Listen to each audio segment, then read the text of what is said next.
When the kids you raise stop respecting you, what do? I met my husband when I was 22. He was 25, handsome, and carried himself with a sort of weary maturity that I found attractive at the time. He was a package deal. He had a 3-year-old daughter and a 4-year-old son. Looking back, 22 is so young. My friends were backpacking through Europe or hungover in grad school. I was learning how to navigate the complex politics of a blended family and how to properly bleach grass stains out of tiny soccer uniforms. Their biological mother was never apparent. She was a recurring natural disaster. She'd show up every 6 months, high or looking for a fix, crying about how much she missed them. She'd take $20 from my husband's wallet, promise the kids she'd take them to Disney World, and then vanish into the night. I was the one who held them while they sobbed into their pillows when she didn't show up for her scheduled weekends. I was the one who told them they were loved, that it wasn't their fault, and that they were safe. I made a vow then. I would never be the evil stepmother. I would be the anchor. For over a decade, I didn't just help out. I stepped into the vacuum she left. I went to every single preschool orientation. I was the room mom who stayed up until 3 a.m. baking 4 dozen cupcakes for a bake sale I was never thanked for. I was the one who knew which kid liked their sandwiches cut into triangles and which one liked rectangles. I was the one who stayed up through the night during the stomach flu years, cleaning vomit out of carpets and rubbing their backs while my husband slept soundly in the other room. I never spoke ill of their mother. Not once. When they asked why she wasn't there, I'd say, "Mommy's sick right now, but I'm here and I love you."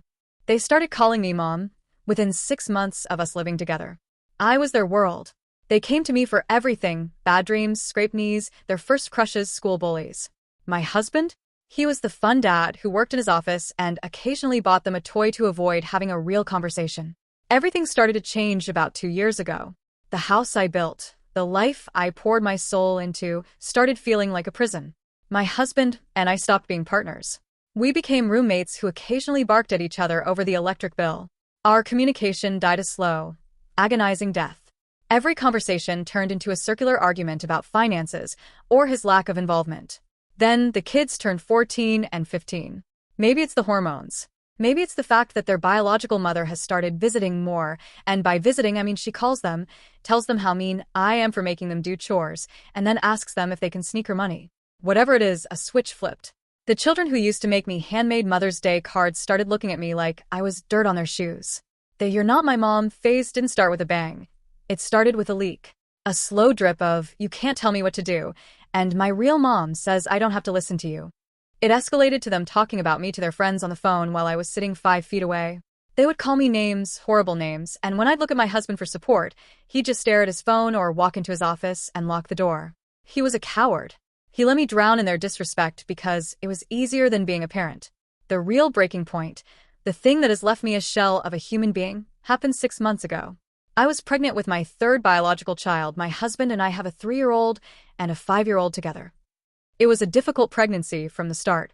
High blood pressure, constant fatigue, the works. I lost him. At 7 months, I lost my baby boy. I can't even describe the physical and emotional agony of that. Delivering a child you know will never cry is a trauma that rewires your brain. I came home to a house that was still full of baby gear, the crib I'd painted, the tiny socks I'd folded. I was in a state of total postpartum collapse. My body was still producing milk for a baby that wasn't there. My hormones were a chaotic mess. I still have the baby bump, that soft, protruding reminder of the life I couldn't carry to the finish line. I hate it. I look in the mirror and I see a graveyard. You would think that would earn me some grace. You would think a 15-year-old boy who I raised from the age of 4 would have a shred of empathy. Instead, 3 weeks ago, my stepson got into an argument with me because I told him he couldn't go to a party until his homework was finished. He looked me dead in the eye with a coldness that I will never forget and said, "I'm glad your baby died." He probably saw what a bitch you are and decided he didn't want to live in this house. I didn't scream. I didn't hit him. I just went into the bathroom and vomited. My husband was in the hallway. He heard every word. He didn't even scold him. He just said, "He's just venting, honey, don't take it personally." The disrespect became a lifestyle. My stepdaughter started mocking my body. She's 14 and obsessed with TikTok and aesthetic influencers. She'd see me struggling to fit into my old jeans and laugh. One morning, she leaned against the counter and said, "You're so fat now." You look like a pig. Honestly, it's embarrassing to be seen with you. No wonder Dad stays in his office all day. I was still bleeding. I was still grieving. And I was being bullied by a child I had nurtured for a decade. Then there was the theft. My own mother has a heart condition and is on expensive medication. I had been picking up extra freelance work, literal blood money, earned while I was mourning, to help her pay for it. I kept the cash in a specific envelope in my dresser. One day, it was gone. All $400 of it. I found the receipts in my stepdaughter's trash can. She and her brother had spent it on shoes and video games. When I confronted them, they didn't even have the decency to lie. It's Dad's money anyway, they said. No, I told them. It's my money. I worked for it. Your grandmother needs this for her heart. Who cares? My stepson shrugged. You're not our mom. You can't tell us how to spend money in this house. And through all of this, my husband did nothing. He refused to let me discipline them. He refused to take away their phones. He refused to do anything that might make them dislike him. He was effectively choosing them over me, and in doing so, he was teaching them that I was a servant, not a parent. The incident happened last Tuesday. I had reached my limit. I had been up all night with our 3-year-old, who had a nightmare, and I spent the early hours of the morning deep cleaning the kitchen. I needed one space in the house to be clean. Just one. At 8 a.m., the teens came down. They moved through the kitchen like a swarm of locusts. Within 20 minutes, there was milk spilled on the counter, open cereal boxes, dirty spoons on every surface, and a sticky trail of maple syrup from the table to the sink. My stepdaughter was sitting at the table, eating waffles. She finished her meal, stood up, and left her plate, covered in congealed syrup and half-eaten bacon, right where it was. She also left her dirty homework papers scattered across the chair. I was standing there with a sponge in my hand, and I felt something in my chest just break. Please clean up your mess, I said. My voice was flat. No emotion.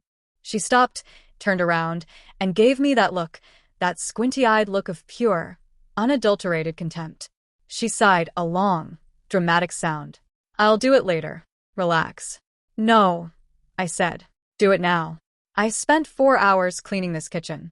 You are a guest in this home, and you will show some respect. She laughed. A short, sharp bark. A guest? I live here. You're just the lady who married my dad. You're not my mom. You have no right to tell me what to do. My real mom says you're just a glorified babysitter anyway. The room went cold. My husband was sitting at the island, drinking coffee. He didn't even look up from his phone. I looked at her. This girl I had taught to tie her shoes, whose hair I had braided for years, who I had comforted through her first period, and I felt the last chord of my affection for her snap. You're right, I said. I stepped toward her. I am not your mother. I have spent 11 years trying to be, but you've made it very clear that you don't want that. So fine. From this moment on, I am not your mother. I am the woman who pays half the mortgage on this house. I am the woman who buys the food you eat and the clothes you wear. And while you are under my roof, you will not speak to me with that tone. You will respect me as the adult in this house, or you can go find your real mother and see if she has a bed for you. Because I am done being your punching bag. She looked stunned. Her eyes welled up with tears. She didn't expect me to hit back. She turned and ran to her room, sobbing. Suddenly, my husband found his voice. He slammed his coffee mug down. What the hell is wrong with you? He yelled. She's a child. She's emotional. You can't talk to her like that. You took it way too far. I took it too far? I asked. I was shaking now. She's been calling me a pig for weeks. Her brother said he's glad my baby is dead. They stole money from my mother. And you sat there and watched it happen. You didn't give me the right to discipline them? Fine. Then you can do it all. You can do the laundry, the cooking, the school runs, and the cleaning. I'm done. I didn't wait for his response. I went upstairs, packed a bag for myself and my 2 biological children, and I left. 2 days later, my 5-year-old son told me why he'd been so quiet lately.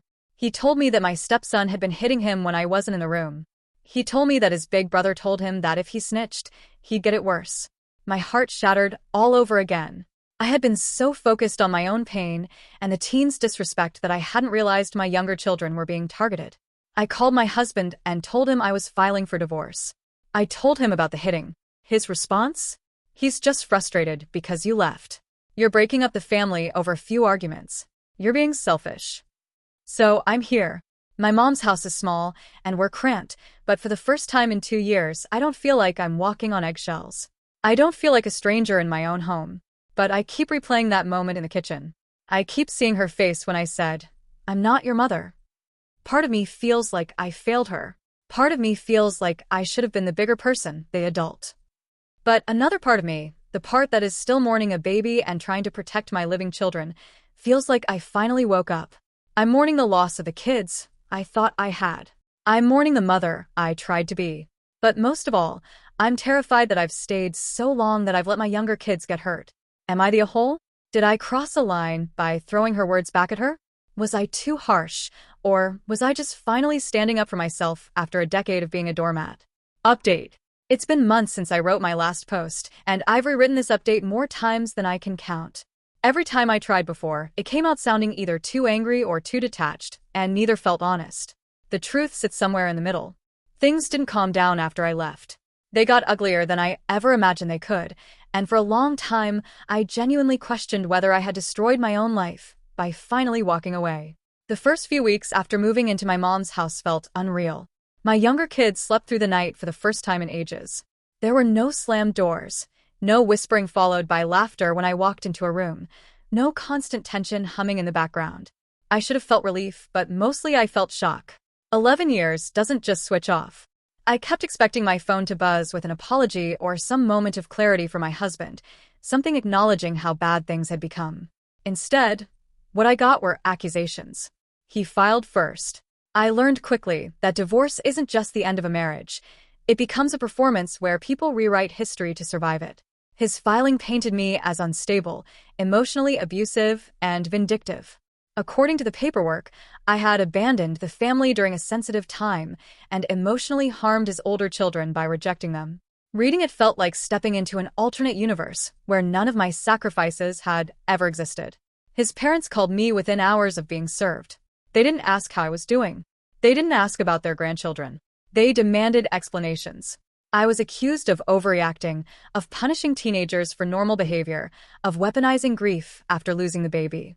One relative implied hormones had made me irrational. Another suggested I needed therapy before I damaged the children further. The underlying message was clear. I had failed as a stepmother and as a wife. My own extended family didn't fare much better at first. Some of them had only ever seen the polished version of our marriage during holidays and birthdays.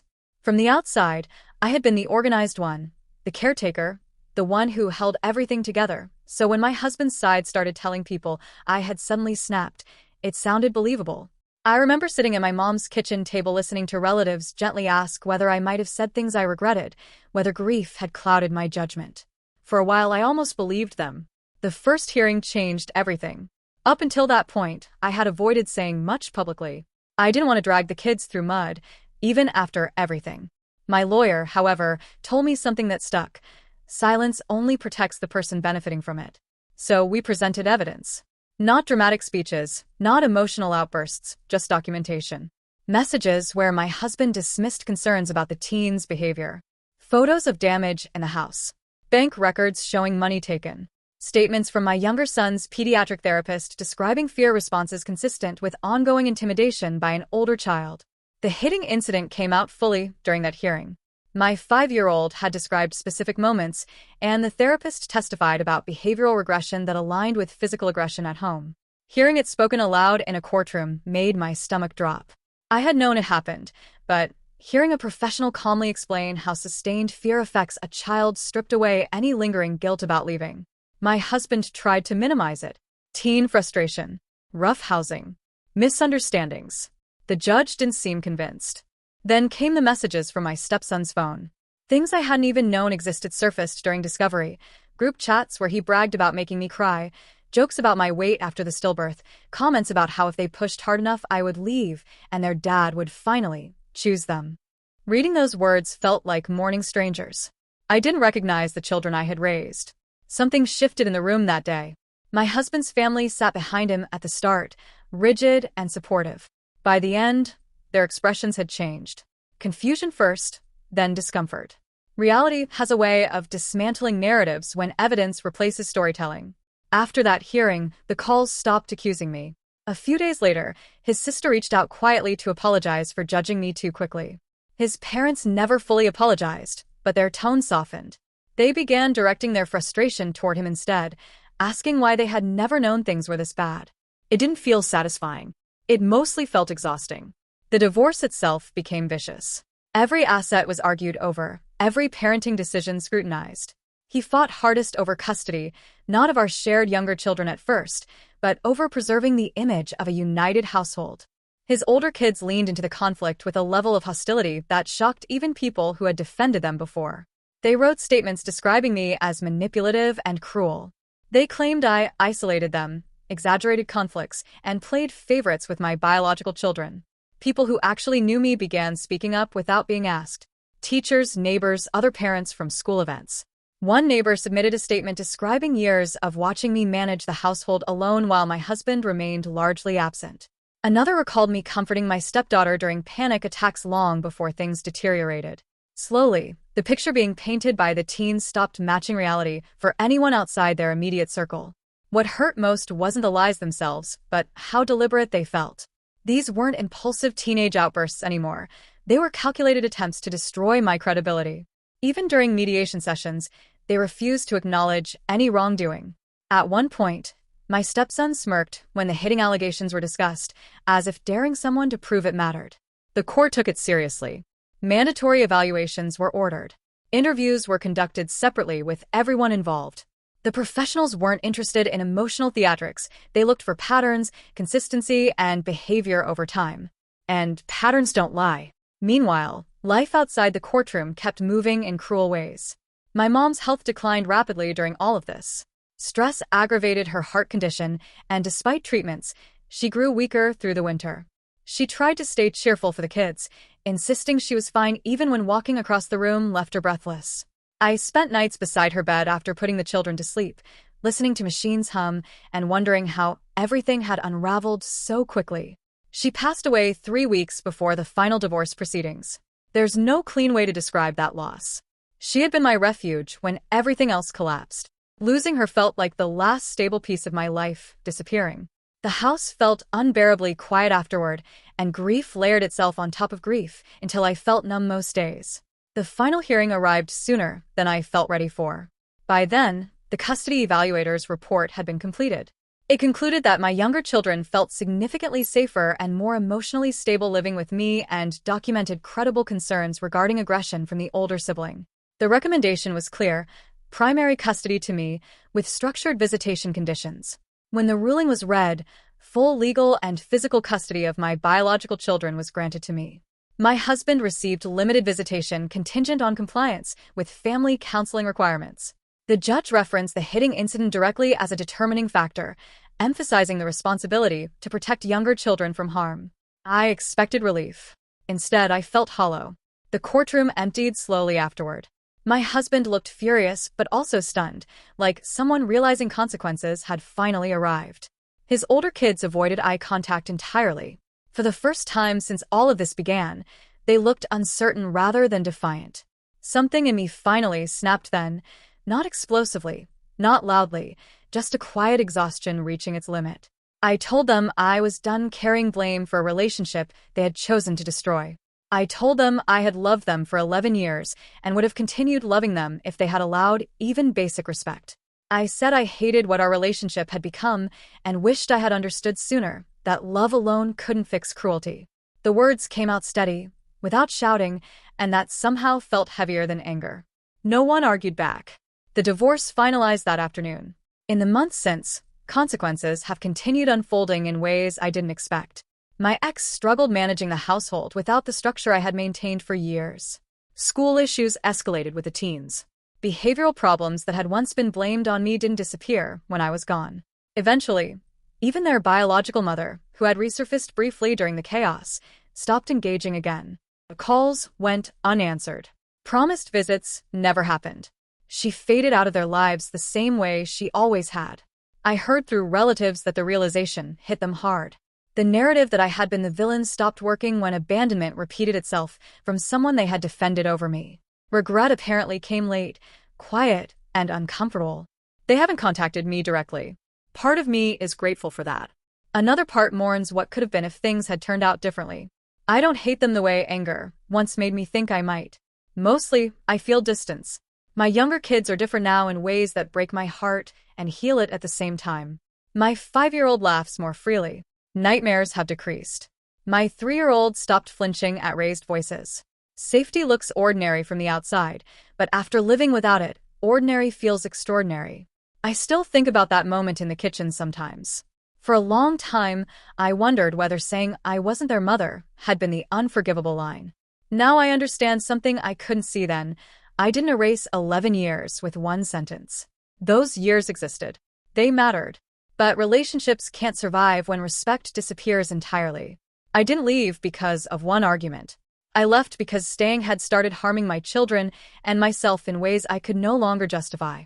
I don't feel victorious. Divorce isn't a win. It's an ending that comes with paperwork instead of closure. I'm grieving my mom, the baby I lost, and the family I thought I had all at once. Some days still feel heavy, but the constant fear and tension are gone, replaced by something quieter and steadier. Thanks for watching. Don't forget to like, share, and subscribe to Daily Tales Update for more such stories.